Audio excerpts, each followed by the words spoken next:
All right, well, good evening, everyone. Welcome to the November Lancaster Real Estate Investment Meeting.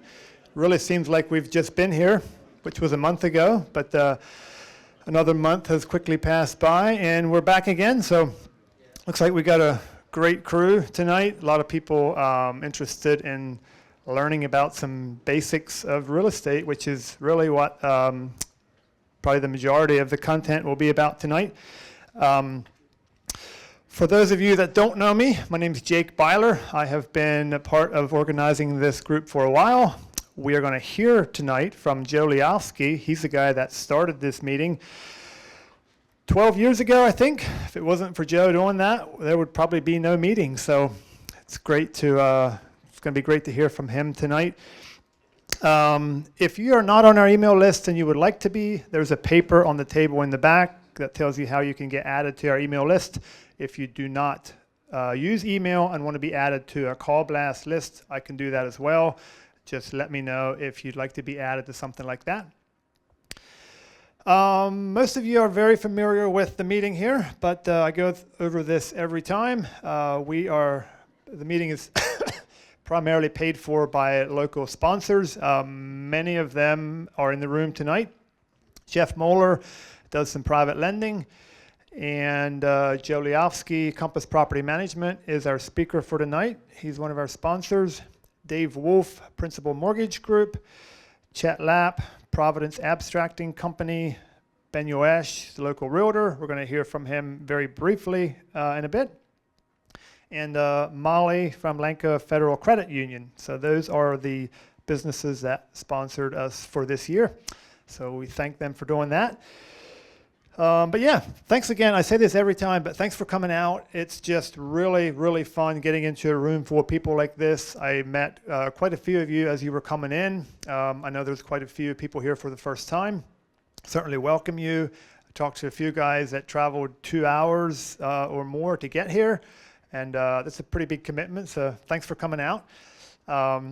It's pretty basic. It's just simply a group of us that love to gather, love to network, share ideas. I've been going to meetings like this consistently for probably the last 14 years, and it has been one of the single most significant things that I have done that has connected me with people, continued to provide. Oftentimes we think of a group like this in terms of education, and hopefully it is that. But in my opinion, more than education, it's about connection and inspiration. So hopefully you'll get a little bit of all of those things tonight.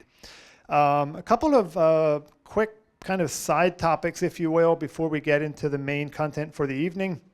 I'm going to have John Lapp from Duco Accounting come up. He's going to share very briefly. John, you can come on up. Just an email that was sent out today by Faith Builders concerning the EITC tax credits, just something that John felt would be worthwhile to mention. Yeah, thank you, Jake. Last year, if you guys remember, we had Justin Kaufman here, spoke a little bit about the PAEITC credits and what they offer there at Faith Builders. I had an email from him this morning.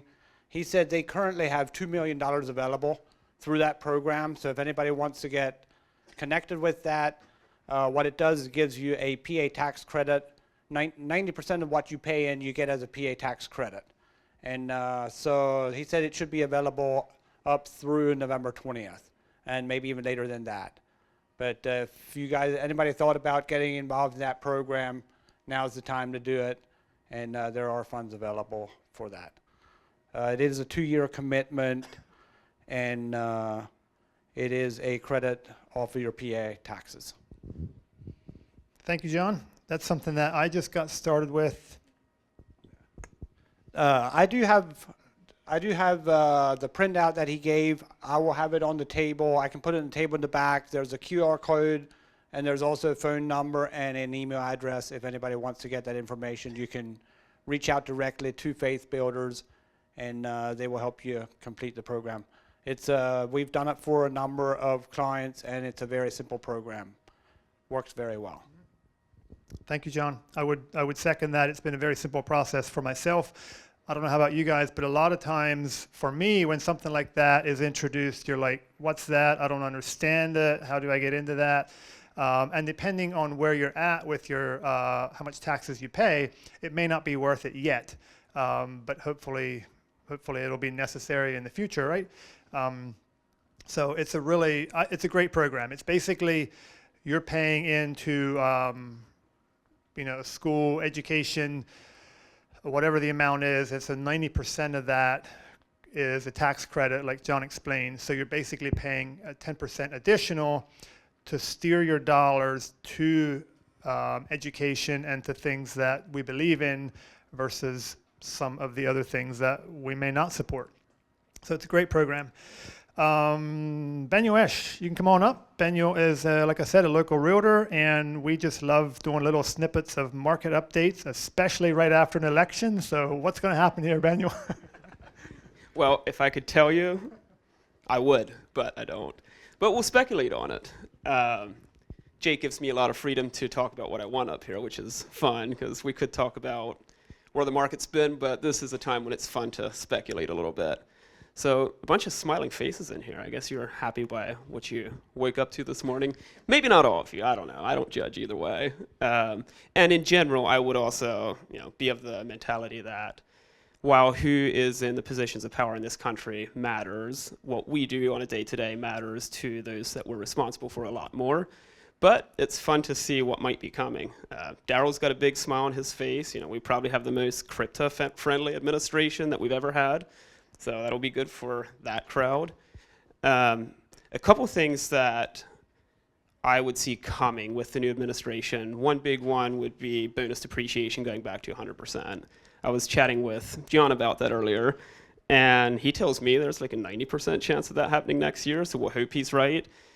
And for those of you that aren't super familiar with that term, it may make sense to spend a minute talking about what that is. But the really short version of it would be, in 2022, say you had a chunk of income that you wanted to not pay taxes on.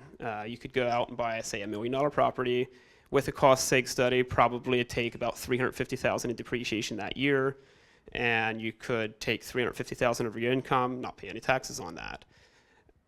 Now that's been going the wrong direction. This year we're at 60%. Next year we were slated to be at 40. Hopefully we're back to 100.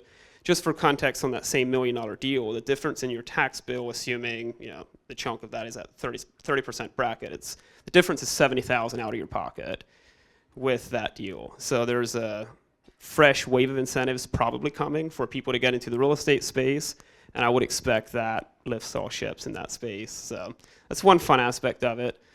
Another thing that's exciting to me is I think we'll have a lot more conservative fiscal policy coming. I mean, if you see the deficit and where that's going in the U.S., we can all work our tails off to build amazing things. But if we don't have a country that's sound financially, long term, a lot of that stuff isn't going to matter nearly as much as we'd like for it to.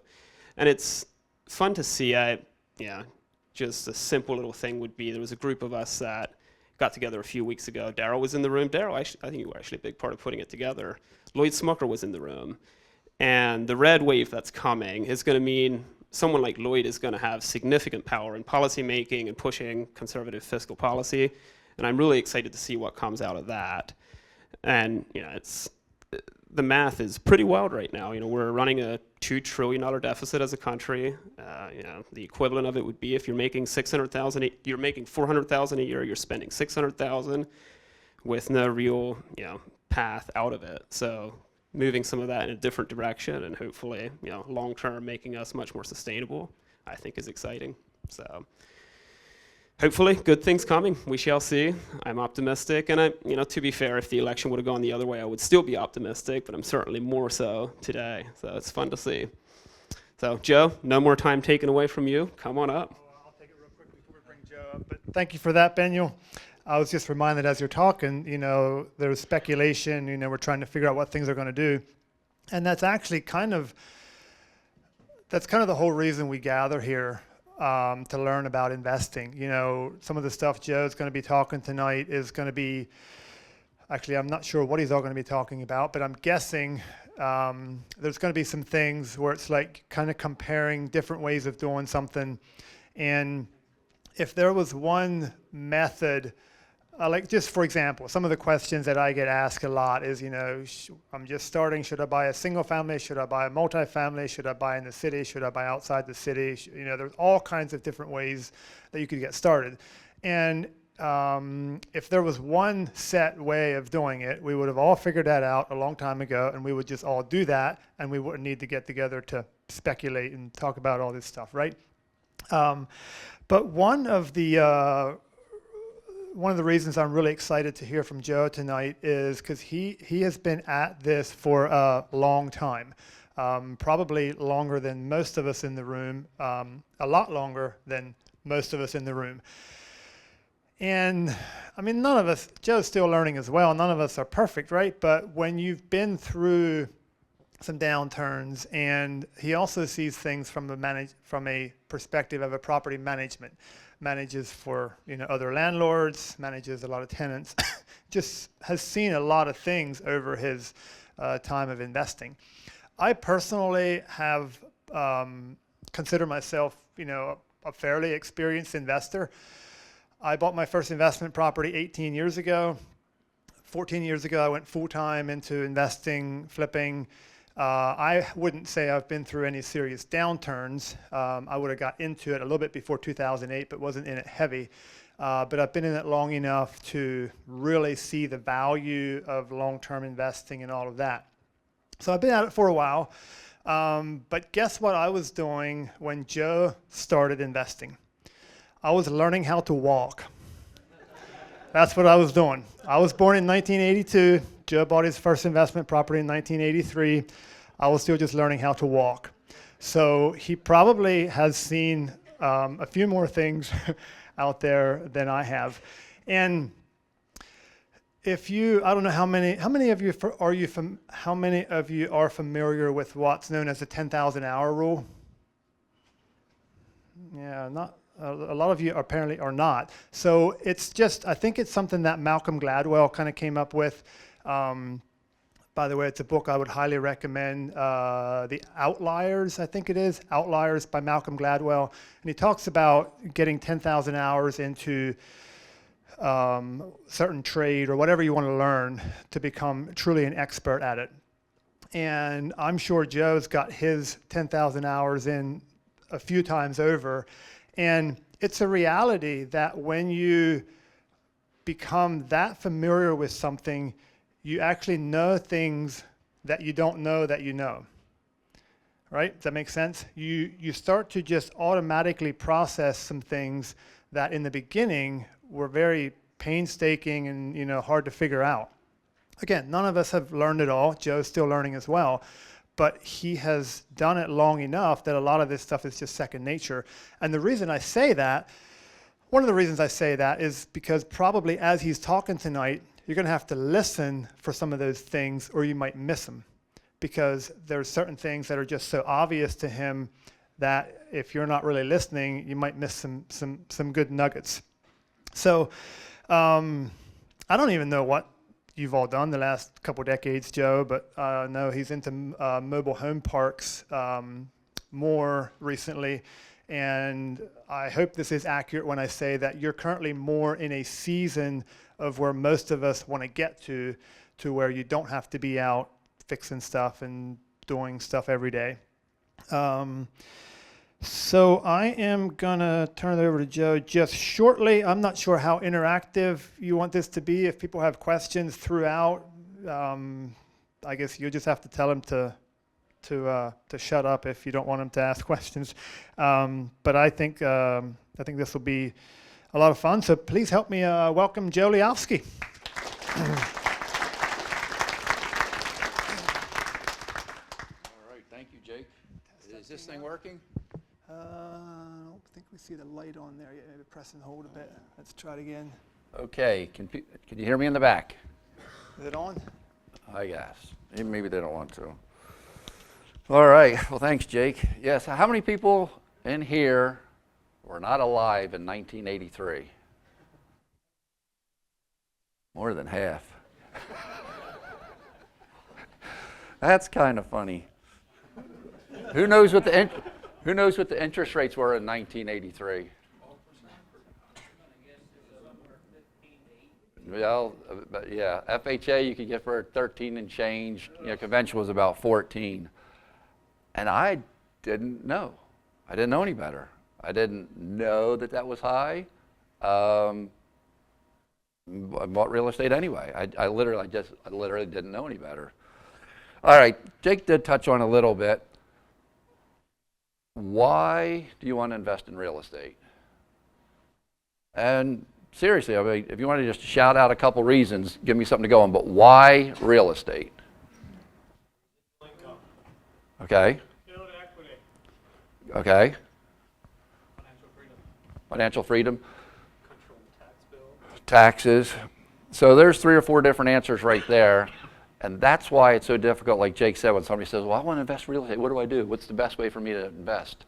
It really depends on what's best for you.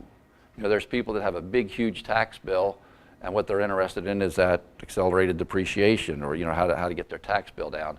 Other people, they're starting in their 20s or 25, and they have a good job, and they don't really need cash flow, so maybe they're looking for something long term. So number one, if you're going to invest in real estate, or if you're already investing in real estate, why? And why are you continuing to do it? You know, because your uncle told you it's a good idea, your neighbor, or worse yet, your brother-in-law. You know, his situation might be completely different than yours. So first of all, you know, why do you want to invest in real estate? And then what's the best way for you? So if you have a tax situation, it's going to be completely different. If you don't have much time, you know, you're probably not going to do, you know, Airbnb to begin with, you know, something that's going to take a lot of your time. So what's the best way for you? Residential, you know, commercial, and then, you know, what is it that you bring to the table? Because if you're looking to do something that takes a lot of money up front and you don't have access to money, you're probably going to need to do something a little different or try something a little different. If you're a contractor and you already have a team in place, maybe you do want to flip properties to make some money. But, you know, if you've decided on real estate, why? What problem do you have that real estate can solve? What's the best type of real estate to solve that problem? And then what is it that you bring to the table, you know, to help work on that problem? You know, what's your area of expertise? You know, sometimes people get into real estate and they have a deal or two and they get all excited and they quit their job and they want to go full time. You know, that could be a huge mistake. You're not going to be as bankable if you don't have a job, and depending on what it is that you're doing, you know, you might be cutting yourself short by quitting way before you need to. There's a lot of people that build huge real estate empires, you know, part time. So don't be in any big hurry to quit your job. Yeah, speaking of the election, and I was talking to somebody today, and he asked me a question. He said, "What do UFOs and honest politicians have in common?" I said, "UFOs like flying saucers?" He goes, "Yeah. What do they have in common with the honest politician?" I don't know what. He said, "Well, everybody's heard stories about them, but nobody's ever seen one." And you know, some of the things that both candidates were talking about may or may not ever come to fruition. You know, they're talking about you know, what they're going to do, or different tariffs. You know, people read about tariffs causing inflation. Kamala Harris was talking about giving everybody $25,000 for their first, you know, property. Whether that's a good idea or not, well, we don't have to worry about that happening. But a lot of the talk never comes to fruition. So it's really much more important what we do today instead of worrying about what they're going to do or what they might do. So anyway, Jake and I met for lunch a couple of weeks ago and started talking and, you know, come up with some ideas. So I just kind of scribbled them down and going to kind of go over them. So back to the basics. You know, with real estate, once you ask yourself those questions, why real estate? You know, what problem is it going to solve for me, and what do I bring to the table? I mean, the next key thing is you really got to get started. You know, some people have, you know, paralysis analysis. You know, they're paralyzed by overanalyzing a deal because one of their friends, neighbors, or brother-in-law told them about this great home run that they bought, and they're kind of looking for that and feel like that's what they have to do to get started. you're so much better just almost just buying anything that you can break even on. You're going to learn so much more just getting started, getting that first deal. Keep your job, you know, don't get too excited even if you get a deal or two, and even if they're cash flowing. Keep your job, just, you know, keep buying real estate. What's changed over the decades? Well, interest rates for sure. But people still need a place to live. You know, that hasn't changed. And it doesn't matter who's in the White House. They're going to need a place to live this year and next year. And if that's something that you're offering people, what is it that you have to offer them? You know, are you buying D properties in lousy neighborhoods because the numbers look really good? You can buy it cheap and you know, get a decent amount of rent for it? Or are you looking for, you know, a B property or A property, something in a much nicer neighborhood where you're going to get a different type clientele? There's a reason the numbers look really good on those D properties. You know, there's going to be more turnover, you're going to have more work to do, and sometimes the numbers don't always turn out.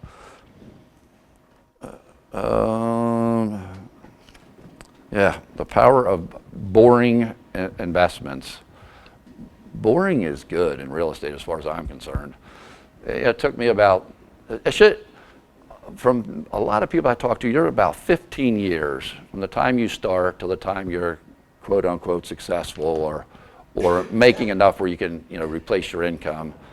It took me 30 years to do the 15-year plan, but you know, I had some other things that I got involved in that didn't turn out so well. But in 15 years, if you just buy 1 or 2 properties a year, that's very doable and boring. By the time 15 years are up, you're going to have paid down a significant amount of equity. You're going to have some appreciation in there. Rents are going to have gone up. You could refinance the property if you wanted to, or sell them. If you just buy 2 a year after 15 years, that's 30 properties. That's going to be enough to definitely drastically change your life. If you're holding out for those home runs or for those big deals, and those big deals don't come across, or if 1 or 2 of those big deals go south, it's just not nearly as exciting as those boring ones. So it's not a get-rich-quick scheme.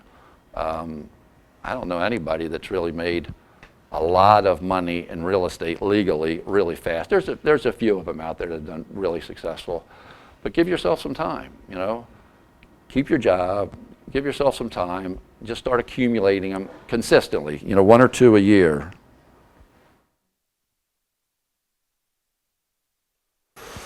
Rentals and property management.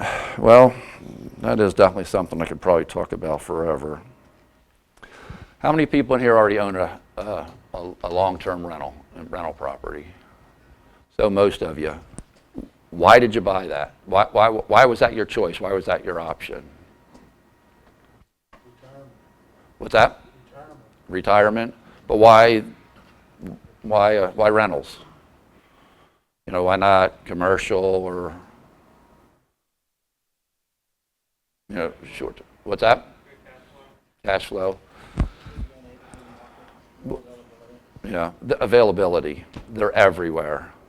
People are going to need a place to live. They're easy to finance. You know, every bank will lend you money on a single family. I love them. They're a great way to get started. It is difficult to scale. You know, once you get past 20 or 30, it gets a little bit more complicated. Certainly, you can hire a property manager and you have properties all over the country, but there's absolutely nothing wrong with getting started with that. They appreciate really nice, but if you get to the point where you own in 20 or 30 properties, you're going to be placing a roof every year for the rest of your life. You're going to be putting in 2 or 3 water heaters every year for the rest of your life. You're going to be replacing appliances. If you have 30 properties and the appliance lasts 15 years, you're 2 refrigerators every year, you know, for the rest of your life, 2 stoves. You know, so between roofs, water heaters, windows, and all that, it's not a completely passive investment, is what I'm saying. It's great. I love it. Real estate has been the best thing I ever did, but I don't want you to think that you're going to buy 15 or 20 houses. They're going to be cash flow, and you're making $100,000 a year or whatever, and then you just sit back and do nothing. Somebody's going to have to either manage that, whether it's you or someone else, because there is definitely ongoing with single-family homes, but they are the easiest to buy. If you're going to buy single-family homes, you really want to screen your tenants really well. That's the number one best thing I can tell you. Screen your tenants. You're going to be stuck with them for a year or two. You definitely want to have a written lease, and you definitely want to enforce it. It's amazing how many people will have a lease and then they don't enforce it. The whole purpose of having a lease is, you have an agreement that goes both ways. If there's something in that lease that they're holding you accountable for, they'll hold you accountable, the judge will hold you accountable, you're going to need to do whatever it is you're supposed to do written down in that lease. Have your residents do the same thing. If rent's due on the 1st and it's late on the 1st or the 3rd or the 5th and there's a 10% late fee, charge the late fee. First time, every time. So I could tell you a story. It's not a good story, not funny, but it's a story. I've probably been sued, I don't know, 10 times. Knock on wood. We've always prevailed, but it's still expensive every time. Somebody is accusing us of discrimination, or somebody didn't like something, because you can sue people for anything. And when you're managing hundreds of properties, it's going to happen. So I'm always beating on the office staff that we have to treat everybody the same.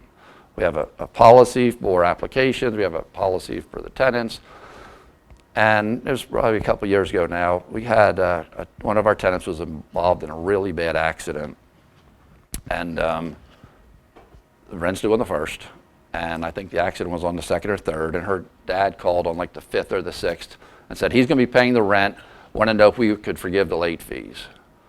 And I didn't answer the phone, one of the girls did, and she lost half of her leg, she was pregnant, lost a baby. I mean, it was horrific. And they come to me and say, hey, Joe, it's terrible, so-and-so, her dad's going to pay the rent, but he wants to forgive the late fees. The very first thing I thought was, no, it doesn't matter. The rent was due on the 1st, it's now after the 5th, but the accident was actually after the 1st, so if rent was paid on time. And I was an ogre. Everybody wanted to leave, and quit that day, because I'm like, no. So I said, okay, look, if you can come up with a policy that will work for her and everybody else, we'll implement it today and we'll forgive the late fees. Can't happen. Because does it have to be half a leg or half a foot or one toe? Where do you stop if you're going to forgive late fees? Now, there's probably something we could have implemented ahead of time that was in writing if there's something that happened, but we didn't. And I don't know, 3 days later, somebody was wanted to move into one of the houses that we were managing. It was a father, and he didn't fill an application. He didn't want to fill an application because his son had just passed away, and he just wanted to live there for 2 weeks while he cleaned the house out. Well, his son was the guy that was hit head on. So both people in this accident were tenants of ours, and he wanted to live there for a couple of weeks. I said, well, you just fill an application. He didn't want to fill an application. Well, then you can't live there. Once again, where would you draw the line? So anyway, I'm adamant about following the lease to the letter, and I usually don't regret it. I can tell you hundreds of people that won't follow their lease or their rules, and then they regret it. The tenant wants to do something. You say no dogs, and they want a dog, and then you say, oh, okay, well, just this time, they get a dog. Or, they want to pay rent on Friday, and can you forgive the late fees? If you're going to do that, put it in your lease that you don't charge late fees till the 10th, or the 15th, or the 20th, or never. Because whatever is in the lease, you really need to adhere to. Treat it like a business. You got hundreds of thousands of dollars of property, maybe millions of dollars of property. And if you want to be, compassionate about it, and it's your property, you're more than entitled to do that. But as a property manager, it's just not something I'd ever do. We've never taken cash for keys. I know there's people out there that say, oh, it's the easiest and cheapest way to get a property back. Just give them $500, they'll leave, they'll give you the keys, and they'll leave the property. as a property manager, I'm not willing to risk that because I don't want reputation to get around to say, oh, you rent from Compass Property Management, just don't leave. Tell them to give you $500 or $1,000 and you'll leave. And then next thing you know, you're not enforcing your rules, you're not enforcing your lease, and you're kind of negotiating and making side deals. So, with all that being said, if you're going to be in a business that involves other humans and the federal government, because housing is absolutely, it's one of the protected classes. You can't just make up rules. If you have a hardware store and you want to give somebody a discount, that's great. If you're in housing, you can't give somebody a discount. You have to treat everybody the same. And it is a big deal, and it can get really expensive if you don't treat everybody the same. So in Lancaster, one of the lawsuits was a second floor tenant wanted a motion detector on her door because the first floor tenant had a motion detector on her door. It's like, well, that's where people walk, People don't walk up on your floor, and if you do, if you want to leave the light on, you have the light on, you can, turn a light switch on. It didn't go anywhere. But in the 3 or 4 or 6 months that we're going back and forth with, I don't know, Pennsylvania Human Relations Board or whoever it was, at one point in time, they asked to see every work order that we ever had for all of the properties that we ever put in a motion detector for somebody. Thank goodness I had a good lawyer, and we refused, and we didn't actually do that because there was no way I was going to go through and look through every work order for any time we ever put in a light or motion detector for somebody. But that's how picky they can be. And I guarantee you dig long enough, you're going to find somewhere where somebody asked for one or somebody did something, and then you didn't, and then now you got yourself in a big problem. So make sure you got a legal lease, follow it to the letter. If you're going to have rules and regs, make sure you follow it to the letter. And yeah, oh well, going down a rabbit hole with that, but follow your lease. How many people here have rental properties again? Let me see your hands. How many of you collect rent? You actually go and physically collect rent from your residents, or do they pay you? So yeah, he's on top, I'm on bottom. Okay. Even in that case, I wouldn't do that. It's not scalable. It's not good. I would always have them pay rent. You don't ever want to collect rent. Your mortgage company, insurance company, everybody else, they make it where there's an address where you mail your payment to. You can have a cash pay near me, where they can pay at Walmart and they can pay cash, or CVS, and they can pay you. But I would never collect rent. We don't take checks at all. It's either electronic payment, money order, or certified funds. So the other thing is, when you're going over your lease and you're making sure you're abiding by it to the letter, you also want to make sure that what you're doing is going to be scalable when you have another property or 2 more properties. Or if something happens, I would never, ever accept cash for rent. I don't know if I'd want to take a check either, because if the check bounces, if you just have them pay a money order, yeah, it costs a couple bucks, but take the money order and be done with it.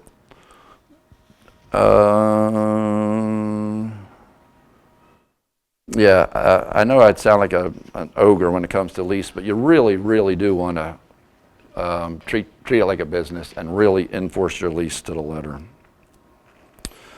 Self-managing versus hiring a management company. Chad, what would you do? Definitely management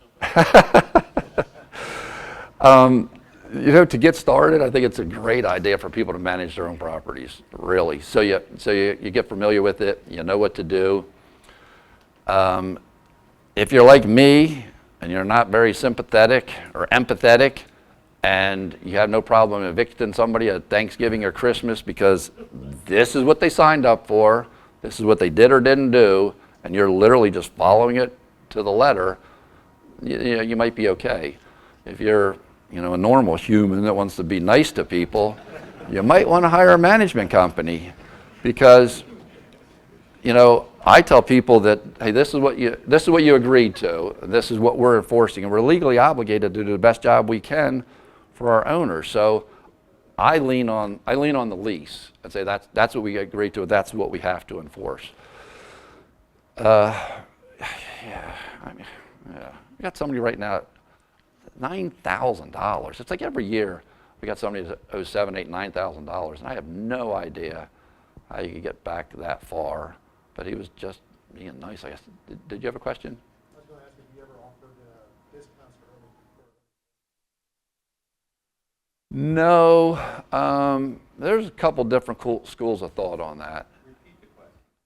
He wanted to know if there was discounts for early payment. I'm assuming you're thinking maybe like if they pay a year in advance. No, we offer discounts to some of our tenants that if you pay the 25th, you get Oh, like a 5% discount or something. So instead of hitting them hard with a late fee, you give them an incentive to pay early. We've never done that. Once again, as a management company, we try and have like Section 8 and Social Security, some of those don't pay till like the 3rd for whatever reason. So we typically have rent due on the 1st. We have a 5-day grace period, and after that, late fees. To have different levels, it just wouldn't scale nice. I don't think it's a horrible idea. I know there's a lot of people that don't like prepaid rent. If they prepaid rent and then they're doing something that you don't like, they've already rented the place. You can't get. It's more difficult to get rid of them. And really, if they do prepay rent, you should really put that in escrow account and then just have 1 month's rent come out each time. A little bit about security deposits. In Pennsylvania, there's some people that want to do first, last, and security deposit. That's good. Some people want to add in a pet security deposit. The law is you can collect up to 2 months of a security deposit when they move in. And then on month 13 or after a year, you have to return one of those. So at the end of the first year, the most you're allowed to have in any kind of deposits is 1 month's rent. What needs to happen with those funds, or how they need to be handled if you are in possession? Security deposits? Yeah, it definitely needs to be a separate account. You want to have a separate escrow account. In Pennsylvania, it wasn't really much of a concern up until recently, where if it has to be an interest-bearing account, and you're allowed to keep 1% for bookkeeping and management, and anything over that after the first year or second year, I have to look, then you have to start, you don't have to pay them monthly, but you have to keep track of that, and then when they get their security deposit back, they get interest on top of that. We put it in a bank account that earns 1%. You want a separate? No, you want a separate account. It needs to be in a separate escrow account. So, back when we started, when interest rates were 13, 14%, and you could put money in the bank at 7, 8, 9%, it added up to something. Now, they're still technically not that high. So what we do is we have money in the bank at interest, 1% interest. 2 years. It's after 2 years. So our bank account pays 1%. We're allowed to keep 1%, so we don't have to do any calculations when it comes time for security deposit. You do need to get security deposit back to them within 30 days or a disposition letter telling them how much you're keeping and why. If somebody trashes the place and they cause $5,000 worth of damage and you have a $1,000 security deposit and you're totaling it up and trying to add up invoices and you don't get it done within 30 days, but they owe you like $5,000, and then you finally get it out to them on day 31 or 32, they can easily win, and they're going to win $2,000 back. Don't matter if they owe you $5,000 or $10,000. If you don't get it back to them in 30 days within that time frame, they're entitled to double the deposit back. So you have to get it back to them within 30 days, whether they owe you money or not. So security deposit is something you don't really want to mess with.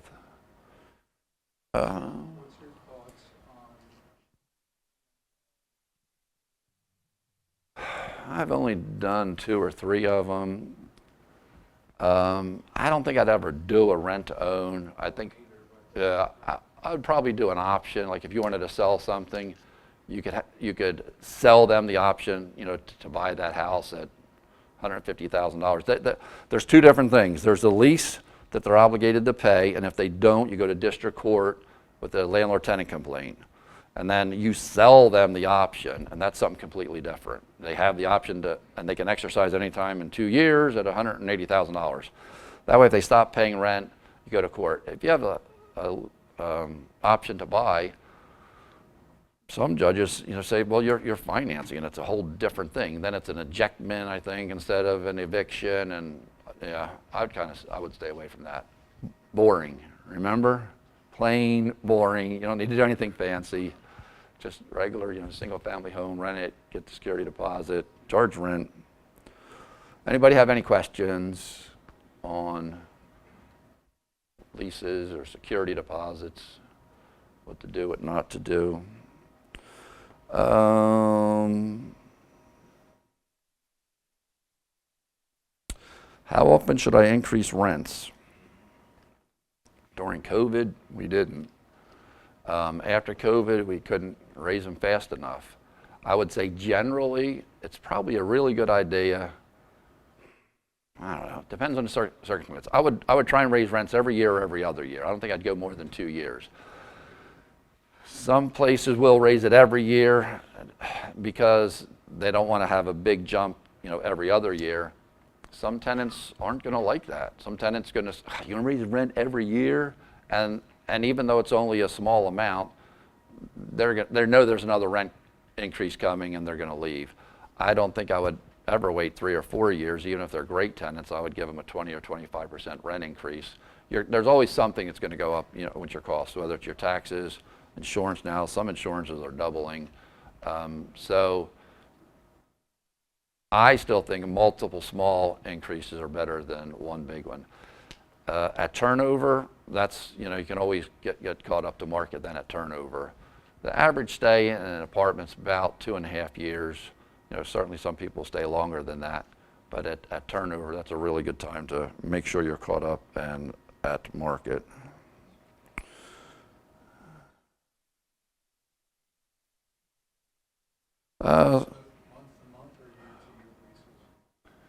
Yes. There's so many things in real estate that, you have to say why. Why real estate? Why month to month? Why year? Pre-COVID, we were getting all excited about doing year leases. If it's a 3 or 4 bedroom, we'd have the lease would expire depending on what school. Basically, it was May or June. We wanted the lease to expire in June so they could finish out the school year, they could leave, and then we could get somebody else in. Since COVID, I bet you 90 or 95% of our leases are month to month. There's still some people out there who want to have a 1-year lease or want to have a 2-year lease. There's a lot of smart people in this room. Somebody tell me the advantage to a 1-year lease instead of month to month. So when you do a month-to-month lease, don't you still do an initial 1-year period at the beginning? Yeah, because you don't want somebody moving in and 2 months later moving out again. That's about the only thing. Paul Evans, he's not here tonight. I love him. He's a great guy. He has some really, really nice, classy properties. He loves 2-year leases, and I don't see the benefit because there's not a single judge in Lancaster County or Chester County that's going to give you that. And a commercial lease, if you have a 2 or 5-year lease and you leave, they can sue you for it, and you're going to be held liable for it. You're kind of stuck with having to pay that. In residential, the most you're going to get is 1 month, the security deposit. So having a year lease, after the initial, you don't want to do month to month right away because they could leave. But just have a year lease or even 6 months, and then have it go month to month after that. I did that after COVID. I did basically all month to month. I actually did it from the very beginning, just because then instead of getting the courts involved, if I needed to get rid of somebody. Yeah. And that worked out pretty good for us. I mean, most of our properties were like Class C. And I feel like in those situations, if the tenant wants to leave, they're going to leave. But, so the only person who was hurting was myself. Yeah. If I had an issue, I just gave them like And different judges handle things differently. I mean, I get so irritated when judges literally don't follow the law. And of course you can appeal it and it's a pain in the neck, but If it's for money only, if you're only filing, so in Pennsylvania, you can file for money only after 10 days, or if they waive their right to notice in the lease, you can file immediately.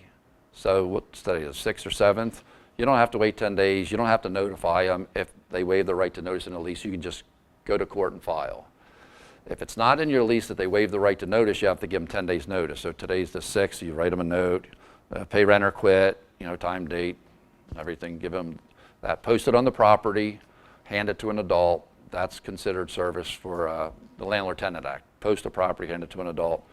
Give them their 10 days, and then you can file. If you're only filing for money, almost every judge is going to say that's a curable offense. So if they pay, they can stay. Well, if you want to get rid of them, you could end up going to court 2 or 3 times and they could stay there. Like Jalen said, if it's a month and you don't renew it, you're just not renewing the lease. That's not something they can cure. The lease is over. The lease is done. It's the end of the term. You're going to get possession. So when you go to court, if you prevail, there's 2 pieces to it. There's the money piece and there's the possession. If it's just for money, and if it's the first time, almost every judge is going to do a pay and stay. They're going to say, if they pay, they can stay. And right on the judgment, it's going to say possession not granted, unless the money judgment's not satisfied. If it is, then they can stay. If you're filing for a breach of lease or a non-renewal, there's no remedy for that. You're going to be granted possession. So that's to me is the benefit of a month-to-month lease. How much do you raise your rents every year, or how do you? Oh my God! In the last couple, we had some that we literally raised 200, or maybe even 400, because we didn't raise it the year of COVID.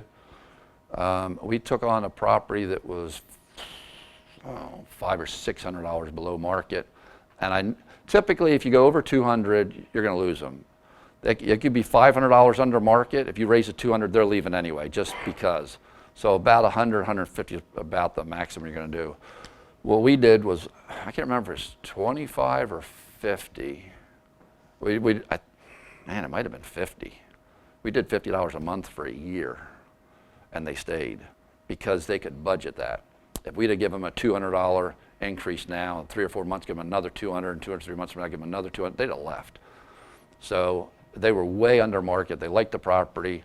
It may have been 25, but that was kind of like a compromise we came up with to try and get them to stay, have them where they could budget it, and then literally just every month they got a rent increase. But it was something that they could budget for. So this was unusual times. I mean, typically there's a CPI. You can look at the CPI. CPI goes up 4 or 5%. You can blame it on that, and you can raise your rent 4 or 5%, and they can't argue with you. You're basing it on the rate of inflation.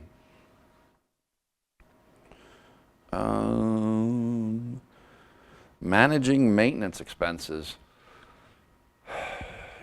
Yeah, depending on what the property is, you're going to need to put money aside. If it's a C or D property, you're going to need to put more, aside than the A or B property. Some people buy a house in the city. They buy it cheap. That's what I did. First few properties I bought, I was looking for a deal. You buy, oh wow, man, it's great. It's a 4-bedroom house. It's cheap. I can get a lot of rent for it. Man, then it kills you on turnover. You're painting the whole house.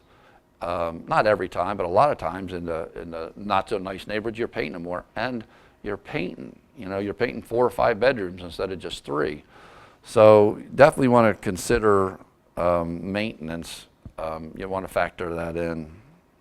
I personally, I love 1-story houses, 3-bedroom, 2-bath, off-street parking, not oil heat. You can rent them. You can rent them all year long. Yeah, first property I bought was a 2-story house. It was 1 story the day I made the offer, and it was a completely different story the day we went to settlement.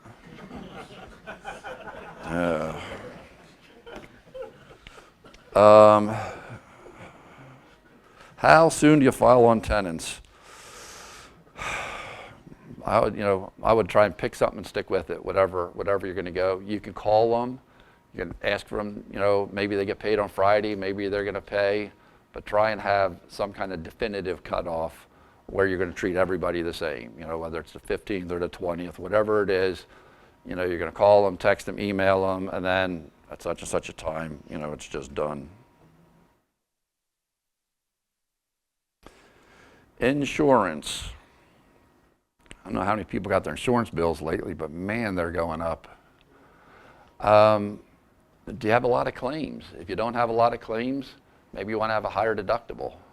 I have a $5,000 deductible just because I hate dealing with insurance companies. So if it's something little, I'm going to pay for it and just move on. If you know the roof blows off or a tornado hits it or something and it's $50,000 of damage, then I'll be looking for the insurance company to help out. But I don't like dealing with the insurance company. So you can have a $500 deductible or $1,000 or $2,500 or up to a $5,000.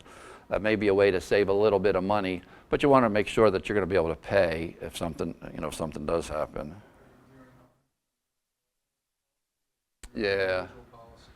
Well, yeah. Each property has its own individual insurance, and then there's an umbrella over it. Something I didn't know, that if you have, say you have commercial properties and residential properties, and you went shopping for insurance, and you have two different agents, you know, one's insuring your commercial, one's doing your residential. I don't know anybody out there that'll give you an umbrella over both of those. You have to be insured through the same, at least the same company, you know, Allstate, Nationwide, State Farm, in order to get an umbrella, because they don't want to cover over someone else's. So that's something to consider.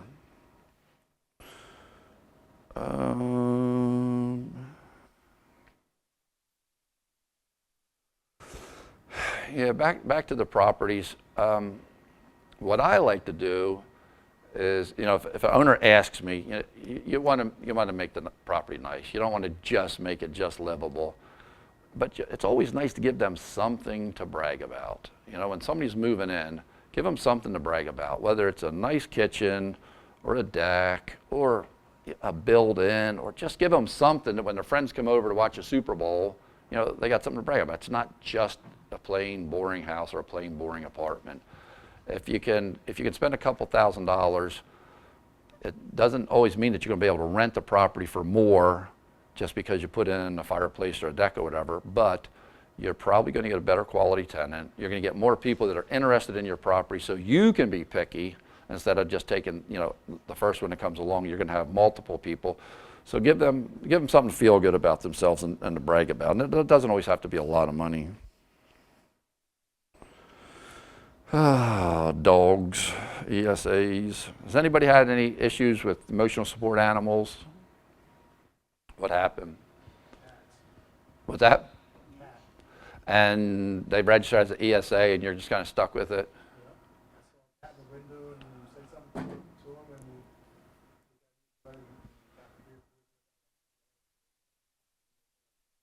Yeah. Well, I got another story about that too. I got a story. Talk about that a little bit and the legal stuff behind it. So, emotional support animal, if they have a letter from a doctor or a therapist or somebody, in theory, you have to take that. And they can have an emotional support animal for different conditions. So they could have 3 or 4 different emotional support animals. Yeah, an alligator. So we use petscreening.com. Anybody who's in the business, if you're going to worry about emotional or ESAs, it's petscreening.com. It's free to you. They do have to pay a $25 fee if it's a pet, and then they get a pet profile,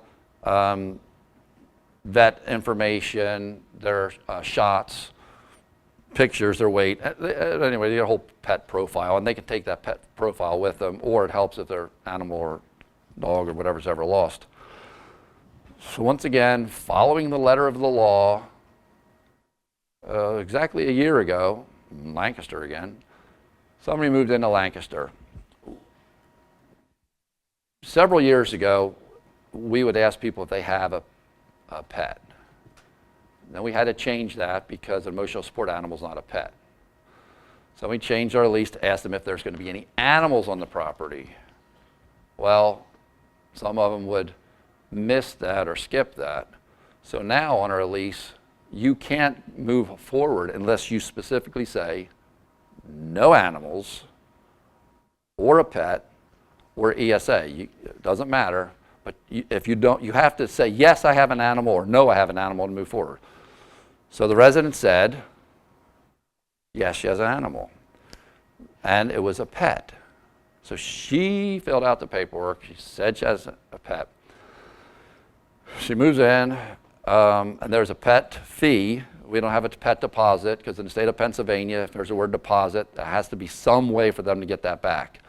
So even our security deposit isn't a security deposit until they actually sign the lease. Until then, it's a holding fee because we're going to hold the property for you until you exercise. Once you tell us we're taking it off the market, we're telling other people it's sold, then we can turn it into a deposit, and then it's refundable. But anyway, so she had, somebody told her and said, hey, if you get ESA, you don't have to pay anything.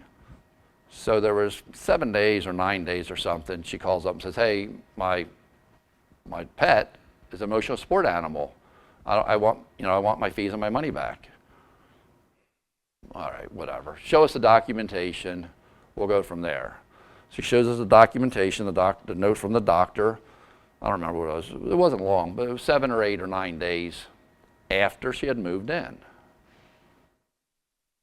And some lady's losing her baby in her leg. I'm not giving late fees. I am not giving you your pet fee back because you had a pet for 7 days. I don't care if it was 1 day. That's the way it is. You had a pet.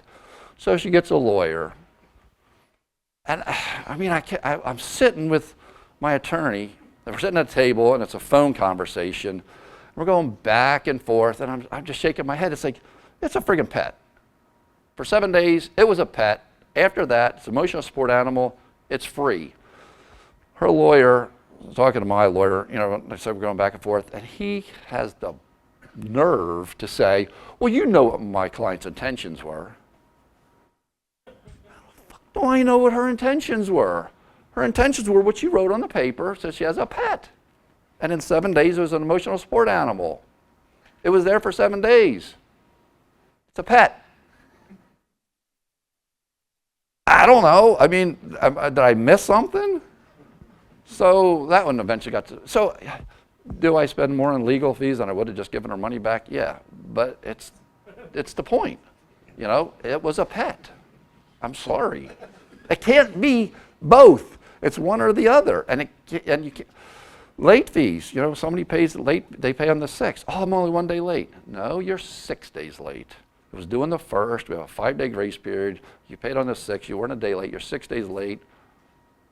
You're paying late fees. Anyway, stick to your lease.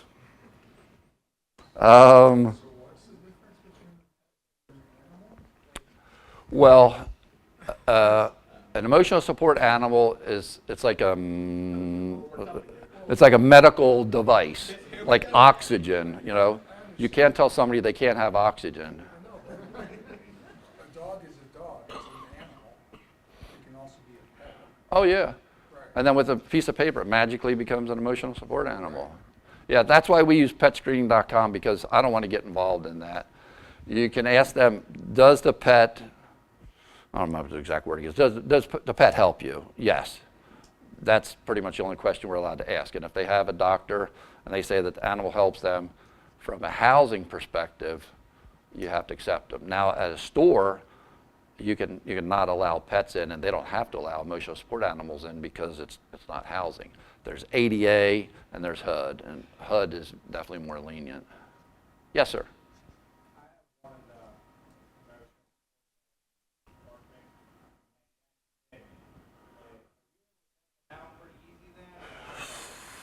Boy, I tell you, that would be a good one. I would, of course. Emotional support pit bull, yeah, they're my favorite. So,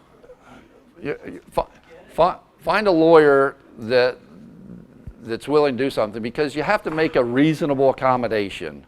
And a reasonable accommodation is, they say that the cat helps me. My doctor gave me a letter that says the cat helps me. That's a reasonable accommodation. Once the dog bites somebody, I don't know if that's reasonable to keep them there. What if he bites one of your tenants? You're going to be in a lawsuit. They're going to be a problem. Did it break the skin? Did you document it in any way, shape, or form? Yeah. Yeah, common sense goes right out the window when you go to court. I mean, the district court level, the judge, small claims court, the judges are really pretty good.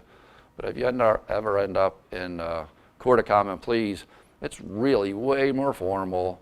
There's a stenographer there taking, it's a court of record where everything you say gets recorded, and it's more about technicalities and innuendos than finding, the truth.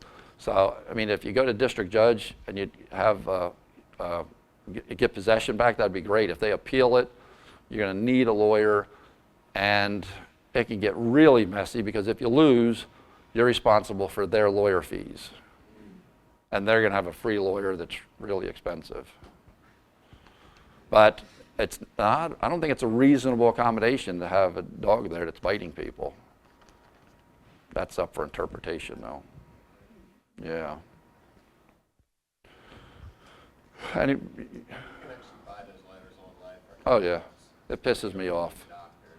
If you literally Google ESA letters, Yeah. Oh yeah, on YouTube, it's frustrating.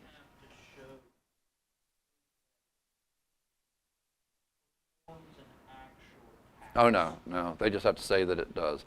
A service, so I don't know, maybe sometime before I retire I'm going to be the test case, because if I had a really good one I would. When people lie, it just irritates me. Oh, it's a service animal. That's not a freaking service animal. That's your bought online form. A service animal is typically going to be like a seeing eye dog or a trained animal. It's a service dog. The other is an ESA. And people will use them interchangeably. They're not. And that's almost like a red flag yelling that they're lying. And yeah, but do you want to be the test case? Can you prove that it was a letter that you bought online? And did they have a conversation with someone? And is an email conversation, considered a conversation? It's frustrating. We pretty much just, whatever petscreening.com, whatever they say is kind of what we go with, and that's. are you quick to just allow pets rather than not allowing them? It's not a bad idea. I mean, we started doing that because I found like if we push the issue of a cat, Then they go get the ESA. look for a reason, so we just started allowing them and just doing actions to make sure. Do you charge a $25 a month fee or something? Yeah. Then we can monetize it. Yep. Otherwise, Yep. if we say no pets and they go get a letter, Then you get nothing. we can't do anything.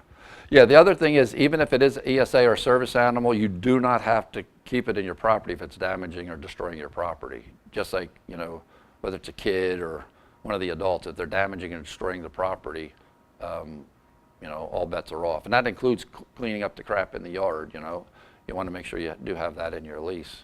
Otherwise, you're going to end up with a bunch of, dead brown spots in your yard. I did force a pit bull out. My insurance does not allow pit bulls. And I bought a property, so he leaves with his dog, and the dog leaves without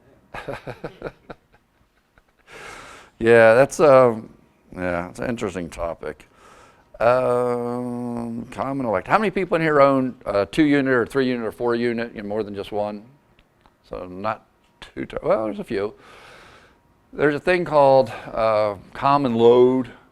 That basically the easiest thing to think of is every resident, every tenant that's paying an electric bill should be able to shut off everything in their house. So there shouldn't be a sump pump in the basement that's running off their electric. There shouldn't be a common light or a light out in the parking lot that's running off of their electric. If there is, I forgot all about this story. Oh man, I do have a horror story. What the heck was his name? Freed. A guy that a lot of people in here would know was renting to this clown, and it was a 2-bedroom house, and he had, like, at the time, I don't know, 6 kids. And his goal was to get to 10, you know, so they were all on welfare so they could live without having to do anything. There was a common load in the basement. It was a 2-unit. The owner fixed it, solved the problem, had an electrician come out. There was a bulb in the basement. I can't remember his name. Freed. I'll think of it. He literally had somebody go to the basement and switch it back, called PPL. He owed, I don't remember, $4 or $5 grand in electric by this time. They come out and they traced the wire, and the bulb was in the basement, and it was a common basement, and it was on his meter. So up to PUC, Public Utility Commission, going to have a hearing. And he lies his butt off, and Roy, whatever, sorry Roy, I'll try not to tell your last name, as the nice guy that he is up at the PUC, he said, the kid said he was going to pay, and I don't remember exactly what happened, but anyway, he let him slide or he let it go, or he didn't get a judgment or final decision from the PUC. Then it got really combative. And he was paying an attorney the whole time at $250 an hour. And that's when they brought me in. I'm cheaper. They said, you deal with this guy. So it was mold behind the shower. So we tore that out and put a new shower in. It was radon. I had to put in a radon system. Then it was a sewer. The sewer didn't flush. It backed up. I can't imagine. There's 7 people in a 2-bedroom house. Public sewer was down at the end of the street, 300, 400 yards away. $22,000 later, hooked up to public sewer. I don't remember, but then one of them was, he called, I don't remember, OSHA or somebody. He said there was oil. There's an oil tank, and it's leaking, and he's worried about his health because there's an oil tank there. And the lady comes out, I think it was OSHA, comes out, and he's just lying his ass off, saying about how it's this, it smells, you can smell like oil. Yeah, I can smell the oil. And he just lying his ass off. And after 10 or 15 minutes of lie, she's like, and it's been this way for 6 months? Yeah, 6 months, maybe a year. I wonder why there's grass there. If there was oil there, there'd be no grass there. He literally just dumped oil on the grass and was complaining about the leak. Thank God she was smart enough to realize that if there was oil there for 6 months, the grass would be dead and there'd be a dirt spot there. Anyway, this whole thing all started because of common load electric and the fact in Pennsylvania, as a landlord, you can be responsible for their entire electric bill if it's common load. So they could be there for 10 years, never pay their electric bill, owe 10 grand or 20 grand or whatever it is, come out and prove that there's a common load, and you could be responsible for the bill. Make sure you separate the electric 100% completely, or that can come back to bite you. Speaking of 2 units and 3 units, 4 units, you definitely always want to make sure you label your electrical panel, label your water heaters, label everything that you know which apartment it goes to. Because if you have a water leak or something at 2 or 3 o'clock in the morning and your normal plumber's not there, the last thing you want them doing is trying to run around, trying to figure out, you know, which water heater goes to which apartment or which meter. We've actually had people put the wrong, put their electric in their name for the wrong, you know, meter.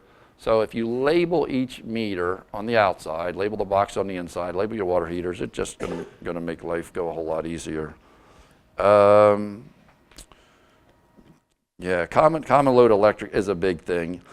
So yeah, basements, sump pumps, parking lot lights, all those things, you need to have a house meter. So if you have a 2 unit, you're going to need 3 meters out there, 1 for each apartment and then 1 for you. What about if 2 tenants hate each other? You tell them to figure it out, or you just... Hell no, it ain't worth it. There's just no way. Because they could both agree to it and it sounds good, but you know, when you go to court and they show, you know, anything or a report from an electrician that says, you know, I've been paying the electric bill. I'm sorry, on a multi-unit, when there's two different tenants, Okay. and the two parties, the ladies don't get along Oh. from either side. When there's a dispute among different, so you have a 2-unit, 2 couples on each side, and they both say that the other one's noisy. Tell them to go figure it out. Yeah. Yeah, I can't hear. I'm getting old. I can't hear. I don't know what you're. Yeah, I mean, if it's so bad that it's outside of 10 or 11 o'clock, call the police. I mean, I don't think I would start with the police. I may say something to them, about being respectful, and I may say that somebody may not get their lease renewed if you guys really can't figure this out. Just from 10 o'clock to 6 in the morning, just try and be respectful to the neighbors. If it keeps going on and on, it does kind of fall on deaf ears to me. I really don't want to hear about it. Yeah, have them figure it out, or, solve the problem and just don't renew the lease for one of them. All right, any other questions about common electricity? Multi-units. Man, to me, it doesn't matter what it costs. Separate the utilities, the water and sewer, especially if the utility is not owned by a municipality. So if it's PA American Water, or if it's an electric company, PPL or PECO, if it's something that's run by the PUC controls it, they can't lien your property. So if somebody runs up a PA American Water bill, the only thing PA American Water can do is shut the electric off or the water off to them, and they can chase them for money. If it's a municipality, Effort or whoever that runs the water or the electric company, they'll lien your property. So if you have a multi-unit and the utility is not a municipality, I would always pay to have 4 meters in on a 4-unit and have them pay their own, even if it costs 10 grand, because it's going to take a while for it to cash flow. But if you look at the expense side, and if you're paying the water, and it's hundreds of dollars a month, it's a couple $1,000s a year. Just if you go to sell the property, you're actually increasing the value significantly by taking that off the expense side. So I'm a really, really big fan of everybody paying their own utilities.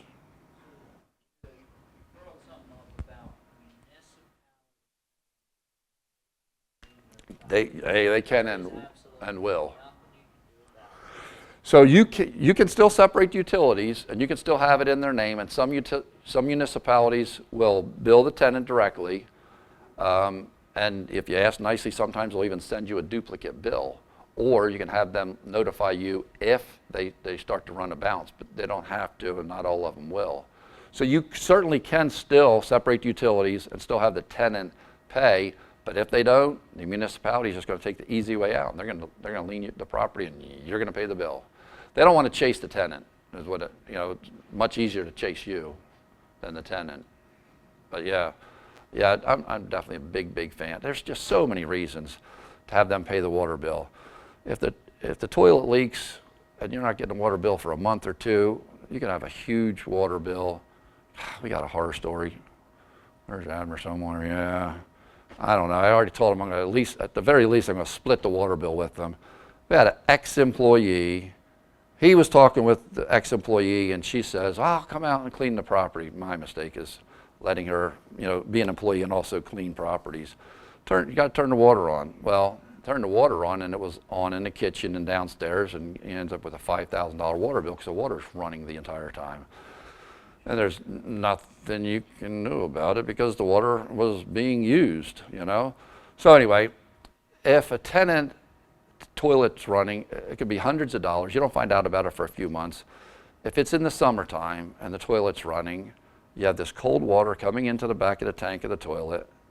Hot, humid air condenses on the back of the toilet. It drips down the back of the toilet for 2 or 3 months. Next thing you know, the floor's rotting out in the bathroom because there's cold water in the tank. The hot, humid air is condensing on the cold tank, and it's also a fact that once you bill your tenants for water, there's a 30% reduction in usage.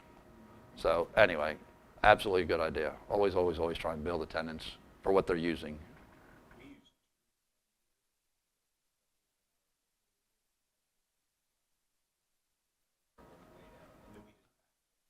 Yeah, we use Metron on some of the mobile home parks, and yeah, the water usage just drops significantly, and then people are they're just paying for what they use, and they're just being considerate about it. Anybody else have any other questions? Same with sewage? Can you separate that? Well, sometimes, a lot of times, the sewage is going to be based off of water usage. You know, so if they use 10,000 gallons of water, they're assuming 10,000 gallons down. Actually, there is a municipality, might be Warwick, that only charges 80%. 80% of usage. They're thinking, you know, some of it's going to, you're going to drink some of it, you're going to water your grass or whatever. But yeah, typically, sewer is going to be based off of the water usage. If it's well water, then a lot of times it's just a standard fee. It's $50 a month. Always bill the tenant, you know that. Oh, the other thing is if you are billing the tenant, some water bills are quarterly. Don't bill them quarterly, bill them monthly. If the water bill is $90 a quarter, don't hit them with a $90 bill every 3 months, just $30 a month for water. And if it's metered, what you can do is, you know, for the first quarter, January, February, March, you know, it's based off whatever it was. If it changes more than $1 or $2, you might want to adjust. If it's just $1 or $2, just leave it whatever it was the previous. But say it changes $5, then you change it on the next quarter, you know. So you're never going to be out more than whatever the increase is for that quarter. But if you only bill them quarterly and they leave, you know, on month 2, you could easily be out a couple months worth of water and sewer. And it's easier for them. That whole budget thing where they know exactly what they're paying, instead of, oh, is this the month that we get the extra $90 bill for, you know, water and sewer? Just bill, you know, cut it into thirds and bill them monthly. That you don't like oil heat. I don't, because it's a big bill all at once. And there's, you know, liability issues with oil, and you really should get it serviced every year. You know, gas you can easily get away with every other year. A heat pump, you know, you're changing filters. It doesn't mean I wouldn't buy a property with oil heat, but when it starts getting next to its end of life, I would definitely consider putting something else in. A lot of tenants this time of year, you know, that's one of the first questions, what kind of heat does it have? Because they know they're going to get a $600 or $700 bill and they have to pay it all at once. Yeah, oil heat it's kind of rough. Anybody have any other questions? How are we doing on time? Oh, so this was a good question. This is a Jake question. All right. I know everybody doesn't want to raise their hand, but I'm going to get everybody. Okay, everybody raise your hand. I got about 95% compliance. All right, now put your hand down. Now you have 2 choices. Are you going to be a Dave Ramsey or Robert Kiyosaki? So how many people would go with Dave Ramsey as their financial coach? Dave Ramsey. Not too many. How about Robert Kiyosaki? Much more. Not one halfway in between? Well, Robert Kiyosaki brags about being $1 billion in debt. So let's just say 5 years ago, about the time of the pandemic, you went out and bought $1 billion worth of real estate. You're sitting on $2 billion worth of real estate today. You're looking like a hero. You know, you're smart as could be. Once again, you know, why real estate? You know, what problem is it that you're looking for it to solve? You know, what's your exit strategy going to be? Dave Ramsey, that's definitely slow and boring, very conservative, you know, paying cash. You know, Robert Kiyosaki, you know, other people's money, a lot of debt. And I mean, most of the time it works. You know, if you could use debt, if you amass a small pile of money, you got $250,000, and you go out and buy one nice $250,000, nice rental property for $250,000, or if you use leverage and you know, get $1 million worth of real estate with your same $250,000 by borrowing some money, as it appreciates, you're appreciating, 250,000 or $1 million. If you're using, if you do a cost seg study, if you're using some kind of bonus depreciation or accelerated depreciation, the dirt's going to be worth something. So the most you're going to have is maybe 150 or something that you could depreciate there. You could have several $100,000 here. So I think, so I've met Dave. I spent a week with him, I don't know, 20 years ago. I was a Dave Ramsey financial coach for years. And he's the real deal. What you see is what you get. And his method is going to work 99.9% of the time. It's going to be slower, but you're not going to have a problem. Every once in a while, somebody over leverages and gets themselves in trouble. So what level are you comfortable with? I don't know if no debt is the way that I would go, but minimal debt. Because even at 50 or 60%, a ratio, you're still going to gain more appreciation. You're still going to have better. So I don't know. I don't know what level of risk can you sleep at night. Like when I was starting out, I don't know. That was great. And it was 13 or 14%. I didn't know any better. As long as I could make the payment, I was good. And if I lost everything, I didn't have anything anyway. So what difference does it make? Now I would absolutely be more concerned. I'd definitely be more cautious. So I don't have a crystal ball. I used to think I did. So I don't know what's going to happen, but man, I'd be scared to death if I had much real estate that was leveraged, at 75 or 80%. For me, I think that's pretty high. Now, there had been a time when I'd borrow everything. I got money back at settlement once. I mean, I literally, Elverson National Bank, I don't know, they got bought out by somebody, that's another thing. You definitely want to get a relationship. It's tough to get a relationship with a bank because they move people so fast. It was about this time of year, and I wanted to go to settlement before the end of the year, and they put everything together, and I had borrowed, several $100,000 from them before, and it wasn't a lot. It was, this was back a long time ago, but I wanted to get it by the end of the year. It was only $40,000. I think it appraised at 50.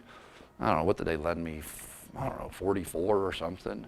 And the house, settlement costs, everything, and I walked out with a check. Man, I'm thinking I could do this again. That would be great. But it was leveraged, it was leveraged to the max. Now, I fixed it up a little bit and ended up with some equity in it, but be careful. Leverage is it's a two-edged sword, right? Yeah. Anybody have any questions? How do you rate your properties A, B? What's a Class A property? Yeah. That would be a new property with all the bells and whistles. Yeah, this is just kind of the way I think about it. Class B is probably going to be a nice property. Maybe it was built in the 80s or 90s.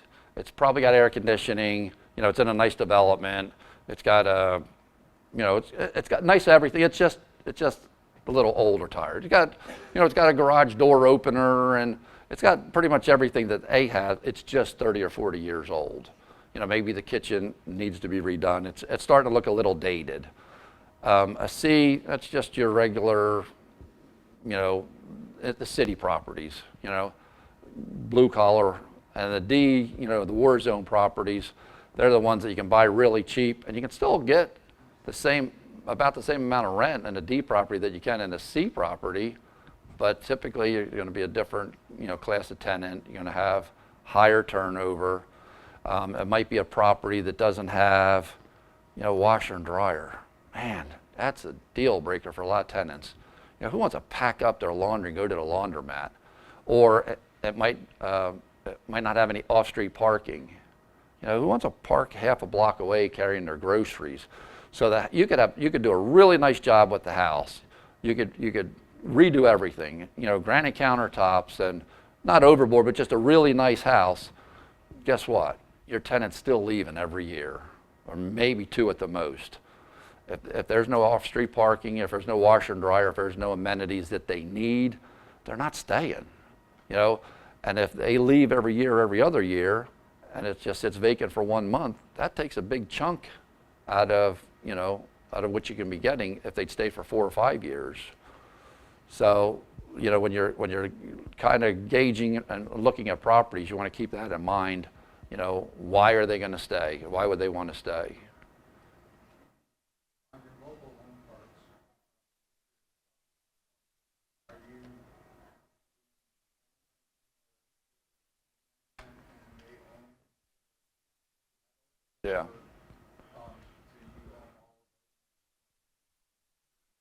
So a guy that sold me my first mobile home park called me today. We had a half-hour conversation, and I told him, I didn't answer the phone. Somebody else in the office did, and I told him who it was. I said, you're one of a handful of people that if you call, I am calling you back. I mean, he did me a huge favor selling me my first park. I love mobile home parks. I have 4, and I'd love to have 5, because I just rent the dirt, and you can't hurt dirt. The last one we bought up in Lidditz, it's right beside Baumberger's. It was a disaster. We put a bunch of new homes in there. The neighbors love it. You know, people at Baumberger's constantly telling us how much they appreciate what we did there. It's just a cute, cute place. And that's, for me, that's about as close to passive income as anything I've ever done, because I literally just own the dirt. We cut the grass in the common areas. We plow the parking lot. They pay water, sewer, and trash. They pay the taxes on their home. I pay taxes on the dirt. And yeah, if you're ever up in Lidditz near Baumberger's, it's literally right next door. Stop in and take a look. I'm proud of what we did. It's real, honest to God, affordable housing. You can buy a nice single wide in there for $100,000, and everything else in Lidditz is $300,000 or $400,000, and it's just cute. And that's I sold everything. I own my office and my primary residence and 4 parks. I don't own any more rental properties. And I'm not saying everybody should do that. I mean, if you could find one, I would absolutely tell you to go buy it. But you know, buy single families, buy 4plexes, small apartments, whatever you can get. But when you find something that requires so little time, it was just really exciting. Daryl's into self-storage. I would kind of put it in a very similar class with that, because he doesn't even have tenants. I still have tenants, and it's a different relationship because they own their home, so they're tenants and residents, and they're just renting the dirt. But it's not something everybody needs to do. If you can do it, great. But I love real estate, and the way I could afford to do this was because of the other properties that I had bought earlier, and then, you know, sold them and kind of parlayed them into this. But yeah, yeah, I love mobile home parks. So Joe, when you went and cleaned that up, did you put the houses in initially and then have the people buy them? I did. I did. That way everything was cleaned up in the whole area? Yeah, first thing we did was paved it, got rid of the nasty ones, and then I bought a couple spec homes to put in there, because especially 2 years ago, we were still, you know, tail end of COVID. There were 8 or 9 or 10 months lead time to even get a home, so nobody's going to commit to something that they can't do. So I figured I'll just buy them, put them in there, and sell them, and yeah, that's what we did.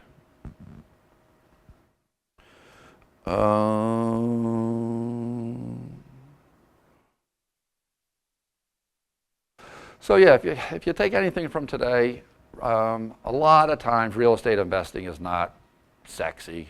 It is slow and boring, but you're actually performing a service. You're giving people a place to live, and if you're respectful of the people in the place, you're gonna have better tenants. You're gonna have higher retention, and next thing you know, you're gonna blink and 5 or 10 years go by, and you have $50,000 or $100,000 of equity in the place. You know, by the time you get to that 15-year mark, then you'll kind of know if it's for you or not. You know, and you can't always take your equity. You know, you can't take that to the grocery store and go shopping, but it is nice to see it go up. So don't think that you got to buy something that cash flows right away. It would be great if you do. And there's a lot of people that won't buy a property unless it cash flows. If you haven't bought one yet and you're still thinking about it and you've been thinking about it for 6 months, man, just buy anything that you can break even on. Just get in the game, because you're still going to get a little bit of tax benefit. You're still going to have your tenants are going to pay down your debt a little bit. You're going to gain a little bit of equity that way. And even if it's only 5% appreciation, you know, you're still going to, it's still going to add up. And if you think real estate's for you, I would encourage you to just get out there and find something to make it happen. And I guess that's it. But I love mobile home parks. I don't know how else to say it. You know, the first one we bought, we turned into a 55+ community. I love kids, just not your kids, like mine. And I don't want bicycles and trampolines and swing sets, so the 55+ community definitely worked there. The next one was a little one. We cutesied it up, tore down some buildings. Have one up near State College up in Bellefonte, which is kind of cool little town. And then the last one in Lidditz. And yeah, I just love Lidditz. I bought it for $1 million. I know it's worth over $2 million now, but if you have a little bit of money and if you could find something like that one deal, it's 36 spaces, lot rent's $475. It's definitely still low, especially for Lidditz, but let's just say you get it up to $500 a month. That's $18,000 a month. You know, you can pay a lot of debt with $18,000 a month, but if you were to accumulate some houses before that, enough where you could pay that cash, man, you could literally, you're done with one property. You can live comfortably. You know, taxes there they're expensive, are $16,000 a year, and insurance. But you know, overall expenses on a mobile home park that has public water and public sewer can be as low as like 20%, 25 to 30% is probably about the average, as compared to a single-family home where you're at 50%. Your literally expense is going to be half. Anyway. So if you're putting the homes in, which you did, you put obviously you were making a profit off selling them. Yeah. That probably paid for most of the infrastructure improvement. That's what I'm wondering. Yeah, I was buying them at 60. When you buy a home, it doesn't come with air conditioning condenser, doesn't come with gutters and downspouts, doesn't come with steps. So we put all that in. You have to put the foundation in. You got to put the skirting in. You know, set it level, it skirt it, front and rear steps, gutters and downspouts, AC. I don't know, whatever else. I'm probably into it for like 75, at the most 80, and we were selling them at 99 and some as much as 109. So not a huge profit, but you know, you start doing that over and over again, and you just take that and dump it right back in to the next one. We put in some self-storage units, paved it, cleaned it up. It's cute. I'm really thrilled with the way it turned out. What's your thoughts on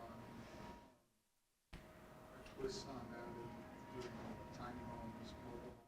I have a little space out front that would lend itself really nice to 3 tiny homes, because it's right across the street from Rock Lidditz. The municipality doesn't allow it. Warwick Township is awesome.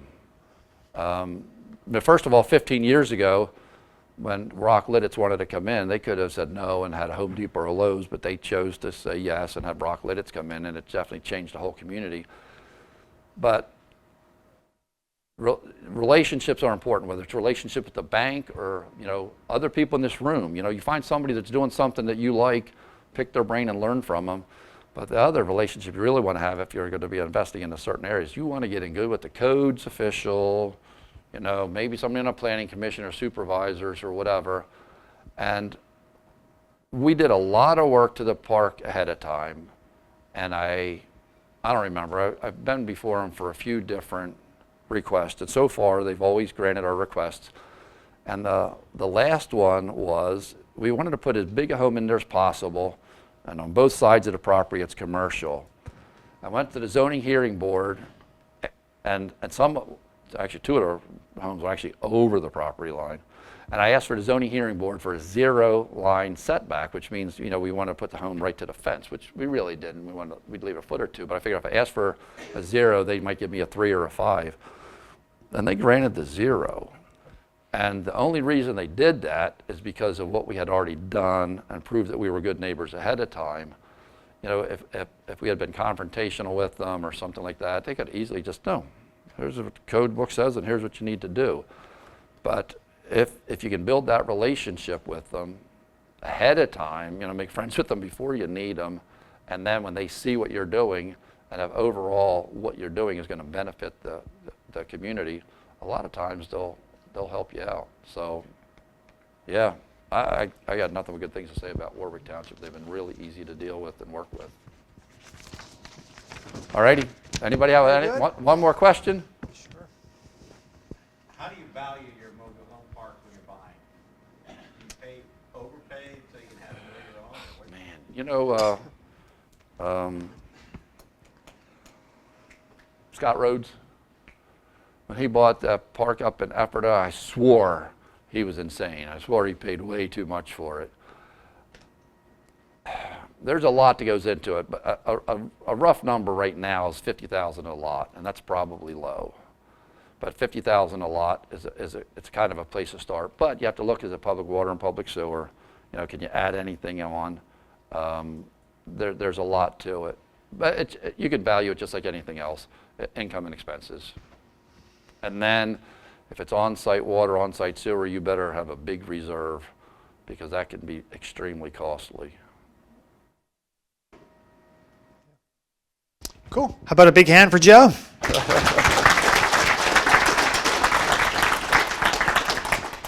Thank you, Joe. That was good. Like we talked about on the phone, there was a lot of topics to talk about, and you could go all night on any one of those topics. So certainly could have kept going for a while. On the emotional support animal story, I thought of something as I was sitting there listening to Joe talking about that. And if you Google it, you'll find that there was a person that tried to take an emotional support alligator to a Phillies game last year. I don't know how you come up with that stuff, but he was denied access. But yeah, it's like a 55-pound, 6-foot-long alligator on a harness and a leash going down the sidewalk, taking his emotional support alligator to a Phillies game. I mean, some of this stuff is pretty wild. But more importantly, what I would really want to say is, especially if there's people in here looking to get started, hearing some of these stories, it may very well seem a bit intimidating, and you're hearing all these stories about common load electric, emotional support animals getting sued, and you might be sitting here thinking, man, I don't know if this is for me. Don't be intimidated. That's also 40 years with hundreds of properties.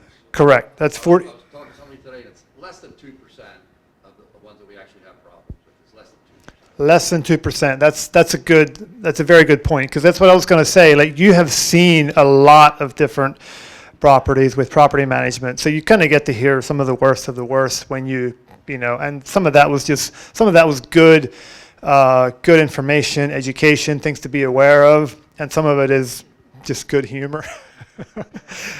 So I'm very serious about that. Don't let something like that keep you from getting into the game, because it really is not that bad 98% of the time, at least. Quick note on a meeting for next month. So I don't have all this nailed down yet. It's going to take some work and some help from you guys. But what I'm hoping to do for next month is something that I talked about probably half a year ago, and that is doing a meeting on different types of fraud, scams, and stuff like that. That is all over the place these days with online, with AI, stuff like that. And I need, I got a couple of leads when I mentioned it last time, but I'm really looking for two things. That's for individuals in the room that have some sort of a story that might be worth sharing. And I'm looking for experts, if you will, in the industry that might be able to kind of talk on a topic for I don't know, it could be 15 minutes, could be half an hour or more around AI and just fraud in general. A couple of kind of teasers that I'll give you, people that I hope I can get to share next month. My brother Jonas had a situation probably a year ago where a check that he sent in the mail got swiped. It got washed, which I didn't even know you can do that. The dollar amount got changed, the payee got changed, and the check went through. Crazy story. There's multiple stories I've heard lately of realtors getting calls from a would-be client saying, hey, I have this property. Usually it's a vacant lot to sell. I'm out of the area, but they basically send you a picture of an ID. They send you all of the documentation of this lot that they want to sell, and it's a lot that they don't own. This stuff happens. I don't think I've heard of any that actually went through. I heard of one that got caught a day before settlement or something. I personally had a situation, this is probably 10 years ago, where I clicked on one of those links that I shouldn't have clicked on and entered a username and password. Or I think that's what happened. But anyway, I had someone get into my email, and I think that's how they did it. Somebody get into my email, go through some stuff, email someone from the bank that I had previous email contact with, and they were trying to initiate a wire out of my bank account. They had all of the information. They had my bank account information. They had all of the information. The only reason it didn't go through is because that particular bank had a policy that they can't do it by email. You have to, I'm not sure if they do it by phone, but I think it might have to be in person. And those are the things that are actually a pain if you're trying to wire funds, and it's like you got to go through all this and you got to go to the bank.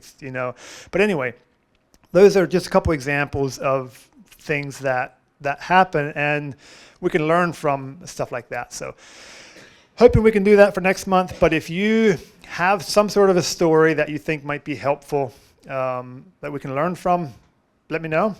And if you know of anyone kind of an expert in that industry, I would love to know that as well. And hopefully we can put something together that is educational and probably somewhat entertaining meeting. So.